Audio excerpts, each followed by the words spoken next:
Many of us in this digital age live a large amount of our lives on social media. One of the big issues with this seems to originate in the flow of information. It's not just that people are drawing subtly different conclusions from the same evidence, it also seems like different intellectual communities no longer share basic foundational beliefs. These days it's a well-known fact that social media filters the global output of information to fit what you are interested in, which at first might seem great, because in a world with so much information, it's nice to get a curated feed that fits your interest.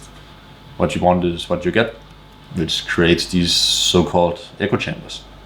And even if we're not actively trying to avoid disagreement, our friends just tend to share our views and interests. When we take networks built for social reasons and start using them as our information feeds, we tend to miss out on contrary views and run into saturated degrees of agreement. Research showed that less and less are taking part in the public debate due to the tone being too harsh, especially on social media. It has to do with us being generally met with less and less disagreement, so when it actually comes, it often ends in conflict. We are digital neighbours that visit each other less and less these days.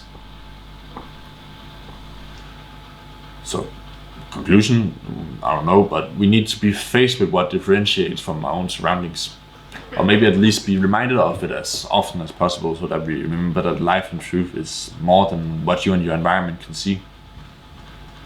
There are a million ways to tackle this issue. Solutions big and small, simple and complex, and I got 2 solutions with me today. Solution A is to make additions to the social media platforms, like letting the user enter a feed that shows a broader palette of content and takes you out of their personal curated algorithms. There could also be more warnings, as you sometimes see, for example, in relation to COVID information. There were a lot of them there. In comment section, you could say things like messages only communicated through text often gets misinterpreted. Solution B is what we as individuals can do to change our own input of information. And number 1 is like everything. Algorithms can't categorize you if they can't determine what you really like.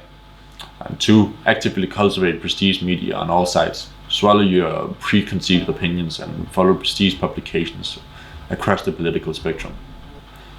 3, change feeds to focus on recency rather than personalization. Both Facebook and Twitter allow users to view the most recent post first, but the setting is difficult to find and often changes back by itself. 4, create space for new voices. Temporarily muting accounts that share your perspectives will make room for new ones and indoctrinate you less. And I guess that's my 3 minutes. Thank you for listening, and hopefully I'll see you soon.